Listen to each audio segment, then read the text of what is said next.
Hello everyone. Today we are going to talk about the desire of a Chinese king to rewrite history or to kickstart history again. We are going to look at Louis Borges' essay The Wall and the Books to understand the desire of kings to become immortal and the lengths that they go to in order to achieve this illusory desire. Borges is known for his essays and short stories, apart from many other literary contributions like translations of major works into Spanish and also his contribution to poetry. He was born in 1899 in Buenos Aires, Argentina. He started contributing to the field of literature in the 1920s by writing essays. His writings have a different feel to them. They seem very simple and straightforward at times, like the essay that we are going to see today. But after reading his essays, one is left wondering over why he wrote this essay. And though he does explain and say what he has to say, but he leaves off midway without concluding much about the topic. He begins our thinking process, and then just when we expect him to give us the conclusion or the reason for his writing the essay, we are left to ourselves to make judgments. Without further delay, let's get started with what he has to say about the relation between the ruling class or the king and his relation to books. He begins the essay with the following words, quote open. I read a few days ago that the man who ordered the building of the almost infinite Chinese wall was that first emperor Shi Huangdi, who also decreed the burning of all the books that had been written before his time. That these two vast undertakings, the 500 or 600 leagues of stone against the barbarians, and the rigorous abolition of history, that is, of the past, were the work of the same person and were, in a sense, his attributes, inexplicably satisfied and at the same time disturbed me. To investigate the reasons for that emotion is the purpose of this note. Quote close. Now take notice of how he begins. His humbleness in acknowledging the fact that he is writing this essay on the topic that he has recently discovered. A fact that it has surprised him a bit. A bit of context over here. This essay was published in 1950, 5 years after the Second World War. Borges saw both the world wars and obviously also noticed the way history was victimized by the world leaders to give a new rhetoric. Every government has this urge within itself that their era is remembered as the beginning of a new epoch, as if the things have now restarted, that there was no history before, or even if there was any, then it must be burnt, and a new chapter of history should begin.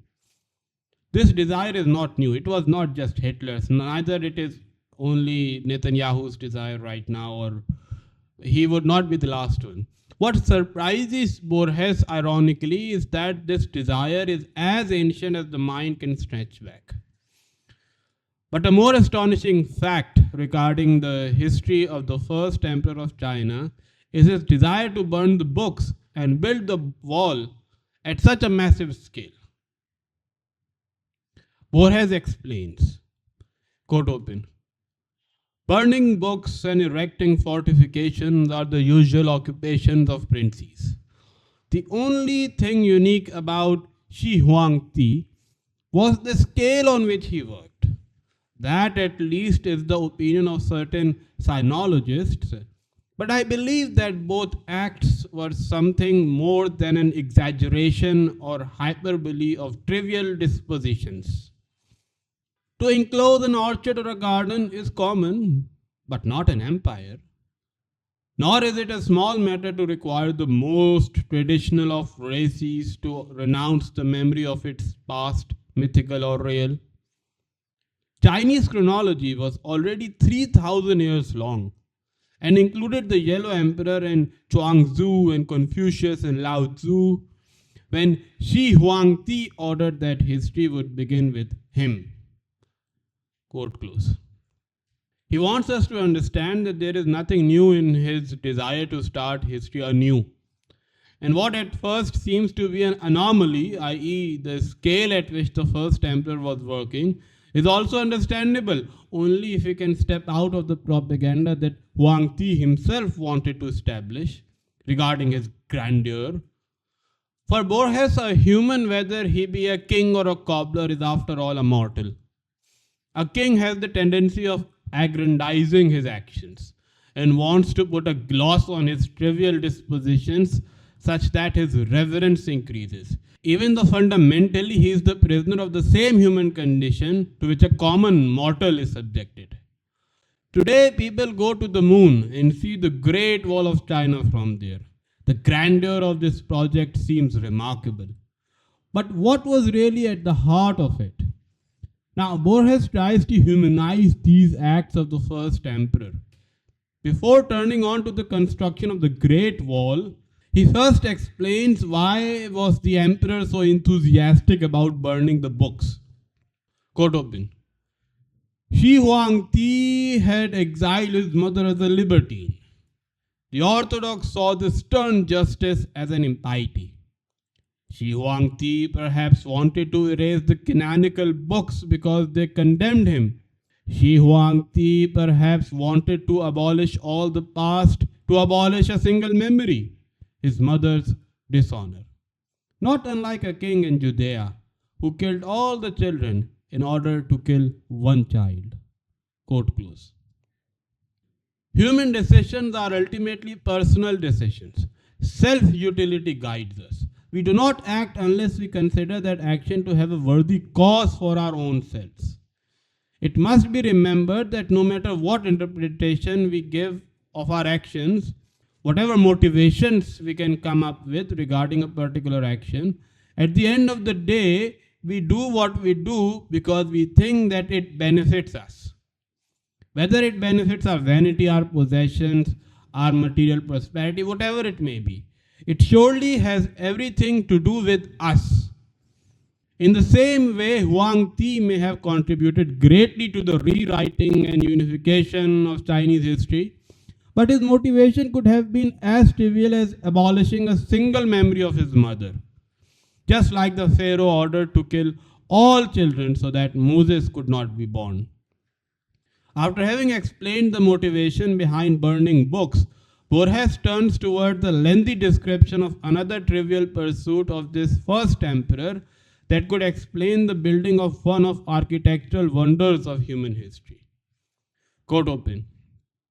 Shi Huangti, according to the historians, prohibited the mention of death and searched for the elixir of immortality and cloistered himself in a figurative palace with as many rooms as the days in the year. These facts suggest that the wall in space and the bonfire in time were magic barriers intended to stop death. All things desire to persist in their being. Baruch Spinoza wrote, perhaps the emperor and his magicians believed that immortality was intrinsic and that decay could not enter a closed sphere. Perhaps the emperor wanted to recreate the beginning of time and called himself the first to truly be the first, and called himself Huang Ti to somehow be Huang Ti, the legendary emperor who invented writing and the compass. It was he who, according to the Book of Rites, gave things their true names. Similarly, Shi Huangti boasted on inscriptions that still exist that all things under his reign had the names that befitted them. He dreamed of founding an immortal dynasty. He decreed that his heirs should be called second emperor, third emperor, fourth emperor, and so on to infinity. Quote close. Huangti was not going after achieving great glory for China. That was an excuse. He believed that China could be great only if he would become immortal. Historians gave various answers to why he contributed to the wall. Look at Borges, how he humanizes history. He explains that the great feats of history that we talk about all the time and will continue to do so are prey to the same human folly that gave us wine and cheese. Human history is nothing but a long scroll on which human mistakes are written and presented as great achievements. But Borges is a level headed writer. He knows that there cannot be only one interpretation of historical actions. Whenever he mentions his interpretation, he puts a conditional clause, maybe, perhaps, etc. Until now, he has presented the burning of the books and the building of the wall as independent acts. Then he presents an alternative interpretation that could explain the relation between the two. He continues, quote open. Herbert Allen Giles recounts that anyone who concealed books was branded with a hot iron and condemned to work on the endless wall until the day of his death. This favors or tolerates another interpretation. Perhaps the wall was a metaphor. Perhaps he, Huangti, condemned those who adored the past to a work as vast as the past, as stupid and as useless. Perhaps the wall was a challenge, and Shi Huangti thought, men love the past, and against that love there is nothing that I nor my executioners can do. But someday there will be a man who feels as I do, and he will destroy my wall, as I have destroyed the books, and he will erase my memory, and will be my shadow, and my mirror, and will not know it. Quote close. One of the ways through which the kings want to stretch their legacy to eternity is the emulation of their actions. So maybe Huang Ti would have realized that one day in future it would be possible for someone to challenge his legacy. But to ensure that his legacy of destroying and rebuilding the past continues, he contributed to the construction of the wall.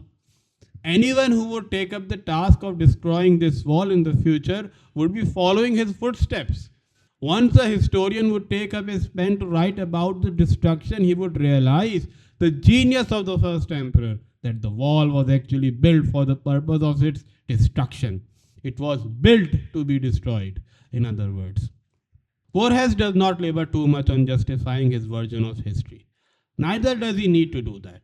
He has inseminated our minds with different possibilities of understanding this important episode in Chinese history. Towards the end, he gives further food for thought to us. He concludes, quote open, the unyielding wall, which at this moment and all moments casts its system of shadows over lands I shall never see, is the shadow of a Caesar who ordered the most reverent of nations to burn its past. That idea is what moves us, quite apart from the speculations it allows. Its virtue may be in the contrast between construction and destruction on an enormous scale. Generalizing, we might infer that all forms have virtue in themselves and not in an imagined content. That would support the theory of Benedetto Croce. By 1877, Pater had already stated that all the arts aspire to resemble music, which is nothing but form. Music, states of happiness, mythology, faces worn by time, certain twilights and certain places, all want to tell us something, or have told us something we shouldn't have lost, or are about to tell us something. That imminence of a revelation as yet unproduced is perhaps the aesthetic fact. Quote close. He has explained the speculation surrounding the building of the wall, but that was just to tell us how futile speculations are. What should concern us the most are not speculations but ideas. Ideas remain alive and are adopted by different kings and ruling classes throughout history. Huang Ti, Caesar, or any other king may propose whatever propaganda they want to hide their true intentions. Once we separate the form from the matter, the ideas from speculations, we see history as an eternal aesthetic form that manifests itself through different realities.